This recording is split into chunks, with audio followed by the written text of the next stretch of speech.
New Thought Media Network. We are a global broadcast network of positive music, media, and entertainment, inspiring humanity's evolution along the journey of enlightenment and creating a world of love, peace, empowerment, and prosperity for all.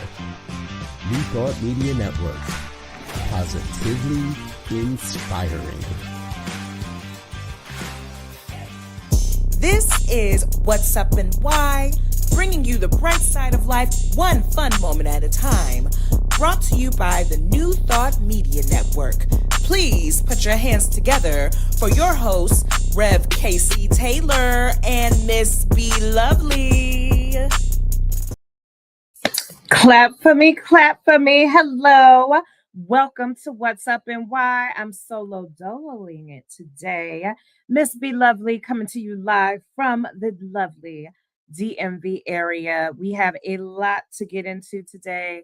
I hope that you guys have been taking care of yourself, but I know that it's been a really, really hard week because an American icon, a shero, okay, a queen, got her butterfly wings earlier this week. I'm talking about the incomparable Miss Dolly Parton. We're going to jump right into What's Up and Why, the What's Up part of What's Up and Why. Dolly Parton, 80 years old.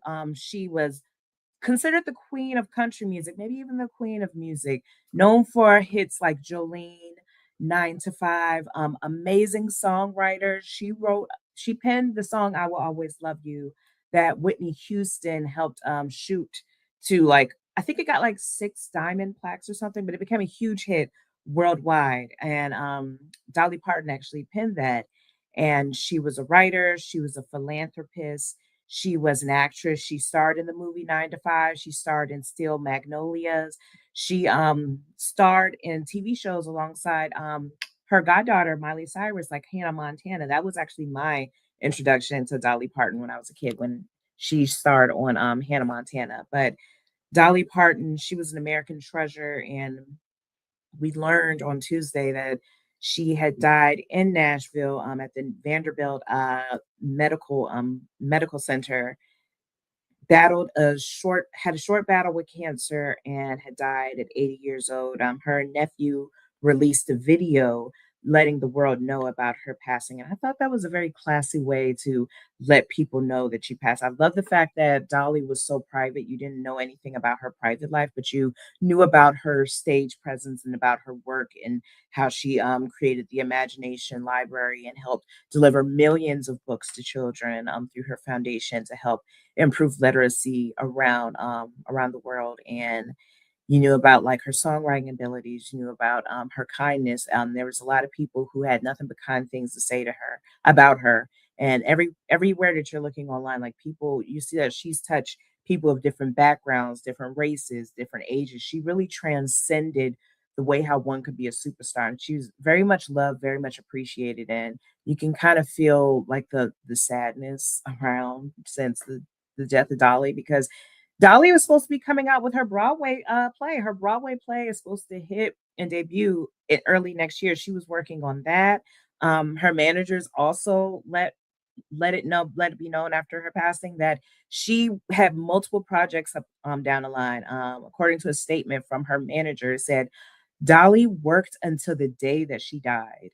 She loved seeing her dreams come to life and loved knowing her work brought people joy. Ever the planner, Dolly worked with the team that she handpicked for the past several years to build a project roadmap that will guide us for decades to come. So Dolly was, according to her manager, Dolly had her hands in working on a biopic. A biopic on her was in the works, a docu-series, a scripted series, along with several other planned projects like an animated show. There's her Broadway musical that she's been working on and talking about for months that's supposed to debut. So Dolly has a lot of things that's in store for fans. So we do have something to look forward to in the future. And something else that I saw online was that Dolly's team had also let know that Dolly has a final record that's set to be released in 2046 on what would have been her 100th birthday. So Dolly wanted to make sure that she was leaving the place a better leaving the world a better place and leaving her fans with something that would give them joy in her absence. So rest in peace to Miss Dolly Parton. Her music is seeing a huge spike in streams. I think like her Spotify streams saw a 1,200% jump with songs like Jolene and 9 to 5. So people are missing Dolly, people are loving Dolly, but guys know that we do have some new Dolly Parton stuff that's going to be coming in the works. Like I said, her management said that she worked until the day that she died and that she has a team that Dolly hand selected before she died to put together a roadmap for several projects that are going to be coming out. So Dolly's going to have a biopic, a docu-series, a scripted series, an animated series, and then there's also that song that her team says that is supposed to be released on her 100th birthday, 2046. So rest in peace, Dolly Parton. Also want to give a rest in peace to Mr. Tim Curry, a phenomenal British actor who sadly passed away the same day that Dolly did. Tim Curry died in his LA home at the age of 80 years old. Now, Tim Curry, he has been plagued with health issues since 2012 when he had a catastrophic stroke, really bad stroke. He wasn't able to work anymore after 2012, and so he had been living with that. We do not know the cause of Tim Curry's death, but he did die Tuesday. If you're not familiar with Tim Curry's work, he's very famously known for playing a lot of villains in movies and shows like the Rocky Horror Picture Show, Clue, Annie, Muppets, Treasure Island. I know that he played a bad what's it called, a pirate in that. He was also in Home Alone 2, Lost in New York, alongside Macaulay Culkin and Catherine O'Hara, who sadly also passed away earlier this year. Rest in peace to Miss Catherine. I was introduced to Tim Curry when I was a child watching Nickelodeon, The Wild Thornberrys. If you remember The Wild Thornberrys, it was a very quirky show about a girl who family they were like National Geographic, a producer and a reporter. So Eliza was a little girl's name. Her family traveled around the world working for Nat Geo. It wasn't considered Nat Geo, but it was like it. So I'm just gonna say Nat Geo. And so the father, Tim Curry, he played Nigel Thornberry. So I remember as a kid, like hearing Tim Curry's voice, and I was like, oh, this is a very interesting voice because he had a very different and unique voice. But Nigel, Tim Curry played Nigel Thornberry. That was my introduction to him. I loved how quirky and funny his character was and how goofy his character was. And then when I would see him and other things like Home Alone 2 and stuff, I was like, oh, okay, so that's the guy. So rest in peace to Tim Curry. Gonna always remember him because he brought a lot of joy to my childhood on The Wild Thornberrys. Something that also brought a lot of joy to my childhood that I'm happy to see is making a resurgence, Harry Potter. So we already know there's the Harry Potter series, the TV show that's coming to HBO Max in the future, but an OG member is going to be joining the cast of a Harry Potter production that's hitting Broadway.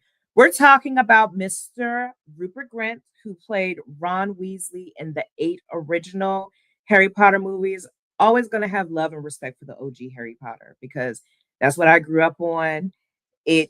You grew up with Daniel Radcliffe, Emma Watson, Rupert Grint as Harry, Hermione, and Ron taking over the Wizarding World, trying to destroy Lord Voldemort. So Rupert is going to be reprising his role as Ron Weasley. And he actually gave a statement talking about it. He said, Ron Weasley has been part of my life since I was 11 years old, and I can't wait to meet him again in this stage of his life. There's something so full circle about stepping back into Ron's shoes now when we are both fathers. It is somehow both very familiar and completely new. And the joy of being back on Broadway, this time in a role that defines so much of my life, is truly exciting. So this is going to be for Harry Potter and the Cursed Child. This is like a spinoff of the Harry Potter movies. If you're not familiar with Harry Potter and the Cursed Child, it follows the Harry Potter characters when they are adults and Harry's children when they go to Hogwarts. So Rupert Grint will be reprising his role as Ronald Weasley, the adult version in this. I read the play in like 2017, 2018. I'm not sure if Ron, Harry, and Hermione had a very significant role in the play. I do remember that their characters were mentioned, and there were some instances of them, but I think that it really just focuses on their children at Hogwarts. And yeah, it's gonna be a really, really good play. He's supposed to be making his debut in this Broadway production, starting in February of 2027. He's going to be in it for 17 weeks. Now, Tom Felton, who played Draco Malfoy in the original Harry Potter, he has already reprised his role as Draco Malfoy. He's already playing in it now. He's going to be leaving January 3rd, 2027. So, unfortunately, they're not going to be crossing paths, which I think is a missed opportunity. But, you can always rewatch the original movie. That's what I do because it's still great. It still holds up. Something else that is from the past that we're going to be mentioning is Bel-Air, not the Fresh Prince of Bel-Air from the 90s, which is a great show. The Peacock drama series is actually making a spin-off of Bel-Air, and it's going to be focusing on the most fashionable Banks character, Miss Hilary Banks. Apparently, Peacock is working on a spinoff focusing on Hillary when she moves to New York City. So Hillary is going to be leaving Bel Air for New York City. She's going to be experiencing new love, new friends, new environment. And she's going to be working with a celebrity chef because if you watched Bel Air on Peacock before it ended in December, you saw that Hillary was really into her cooking bag. She was like streaming and become famous and living in a streaming house for local viral chefs. So really excited to see how this show is going to go. Coco Jones is going to be reprising her role. Love Coco Down. She just got married. Congrats to Coco. And she's also a great singer. So she has a lot of great things that's in the work. I'm really, really happy to see that Coco is going to be doing good. And I will definitely be tuning into this show. So speaking of shows, we are going to get into our next segment, which is called Do Better Blues. Cue the jazz music of the saxophone. So the Emmy Awards announced earlier this year that they are going to be creating a new award. It's called the Legacy Award. Now, the Legacy Award is supposed to be awarded to a show that has a minimum of 60 episodes, 5 seasons at a minimum. You have to have 60 episodes. You have to have been on the air for at least 5 seasons. You also have to be able to demonstrate that your show has a continued or sustained relevance, influence, or inspiration to a genre of TV, an existing or a new audience or society and culture. So the Legacy Award is supposed to be really the cream of the crop for the Emmy Awards. And this is going to be the first ever award. They just announced this week which show is going to be getting the Legacy Award. I was under the assumption it was going to be a show that had never received an Emmy Award before, something that really does stand the test of times. But the show that's going to be getting the inaugural Lifetime Legacy Award is I Love Lucy. It's going to be the first ever to get this award. It comes 75 years after I Love Lucy debuted on CBS, and it was a TV juggernaut. When I Love Lucy debuted, it took off. It was high in the ratings. It had received 20 Emmy Award nominations throughout its entire run while it originally aired. It had won for 4, including 2 for Best Situational Comedy Series. It was also inducted into the Television Academy Hall of Fame in 1991. So I Love Lucy, we know, is that girl of shows. It really did really make a big difference in the time when it first aired. And it made a lot of people laugh. It was a good comfort show. It received a lot of recognition. But when it comes to this Lifetime Legacy Award, you would think that the Emmys would want to honor a show that it had never received any type of recognition before. I personally thought The Wire was deserving of the show. The Wire met all of the qualifications, 5 seasons, over 60 episodes. Never won a single Emmy in its entire run. It had a phenomenal jam-packed cast. You had Idris Elba, Wendell Pierce. Who else was in it? So many amazing people. Oh, is it not Sterling K. Brown? Michael K. Brown. He had died of an overdose in New York. He played Omar, and it's really gonna bother me if I don't get his name, but it have a really, really great cast, really, really phenomenal storytelling. It really focuses on the city of Baltimore and how the institutions all work against the people of Baltimore. The institutions work in the best interest of the politicians, of local leaders.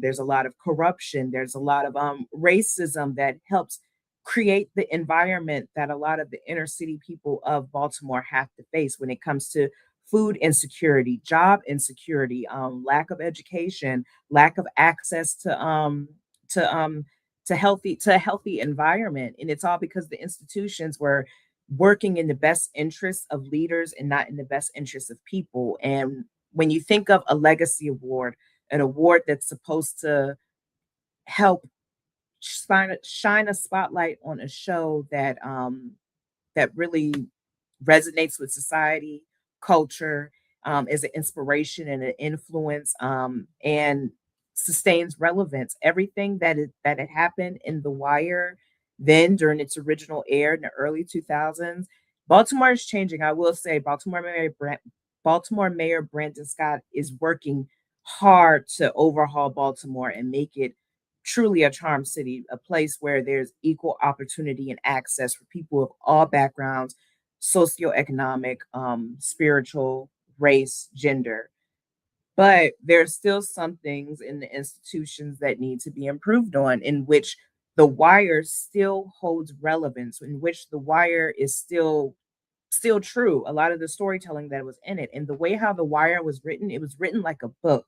So it was a really, really deep type of subject matter to be that you needed to digest. And I love Lucy, give it so much respect. It's a great comedy, but I think that for the first Legacy Award, something that truly stands the test of time, something that really changed television and made an impact and can impact society as a whole, The Wire was right there. And it was a show that has never received any Emmy wins. It was barely nominated. It would only receive 2 Emmy nominations, both of them for writing.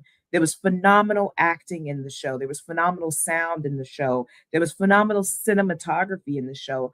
I'm not being biased because I've worked in Baltimore. I went to college in Baltimore County. The Wire truly is a phenomenal show. I watched it maybe 20 years later after it had originally aired, and I was hooked as soon as got into it because a lot of the things that was happening, the police corruption, the corruption in the school system, the corruption with the city government, the racism and how it keeps people pigeonholed in negative environments. It was a lot of things that I remember writing about when I worked in Baltimore as a journalist t- mo- more almost 20 years later. So it's like the fact that that was still relevant at the time when I was working as a journalist, and some of those instances are still relevant now, really shows that The Wire shows that it stands the test of time, and it does have a big significant impact on culture and society. So I do think that was a missed opportunity. There's always next time, but really was hoping that The Wire would get the Emmys first ever inaugural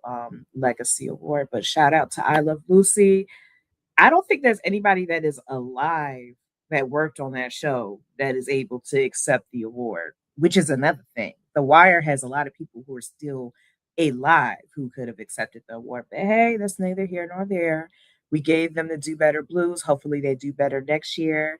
Rev Casey Taylor is not here this week. So we would usually do its giving reference and making peace with your inner shit talker. But today I want to do something different and check in. Oftentimes we're running through life going fast and trying to get to the next thing. Nobody ever really stops and, you have to be really, really mindful to like stop, take a deep breath, and check in with yourself and see how you're doing. So in this moment, I'm going to ask for you to take a moment to pause and think about how are you taking care of yourself? In what ways are you pouring into your cup before you pour into other people's cups? There's this philosophy that I've learned that you can't pour into somebody else's cup when yours is empty. Just like on the airplane when they say in case of an emergency and the mask come down, make sure yours is on securely first before you help somebody else with their mask. If your cup is not empty, if your cup is not full, how are you going to be able to pour into other people's cups? So I want you guys to think about ways in which you can take care of yourself. How can you make your inner child happy and feel cared for and seen? For me, it's listening to my inner child. If I'm walking by a playground, there's no kids on the playground. I used to love playing on the swings, swinging on swings when I was a little kid. So if I walk by a playground on my walks and I see that there's no children around using the playground, I'll go and I get on the swing for like maybe 2 or 3 minutes just to, have that little burst of fun and relive my childhood for a little bit before I get back into my adult life. When I'm not doing that, I like to do deep breathing exercises where I breathe in for 4 seconds and then breathe out for 10. I find that that is a great way to like really recenter, be very present, to feel your body and realize I am a whole being. I need to be taken care of. How does my body feel? And then going from there. So, if you're in a position to do that, let's do a couple of deep breathing exercises. We're going to breathe in for 4 and out 10.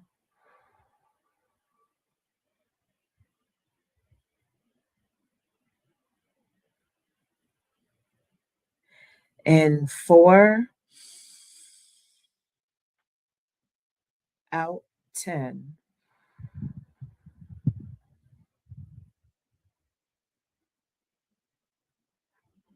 Do you feel better? Because I know I do. Deep breathing is a really great way to give yourself a body scan and a way to reset and replant yourself. So, as you go into the rest of this day and into the weekend, I want you to think about how can I make my inner child happy? How can I take care of myself? Whether that's eating whatever your favorite type of snack or sweet treat is, whatever it's watching your favorite show, watching your favorite movie, or taking yourself to an amusement park or taking yourself to the library to get your new favorite book that you want. Do something to take care of yourself and make yourself feel good, okay? And remember, we only have one life, so make it count. Thanks for joining me for another episode of What's Up and Why. I hope that you enjoyed, and I will see you guys next week. Bye.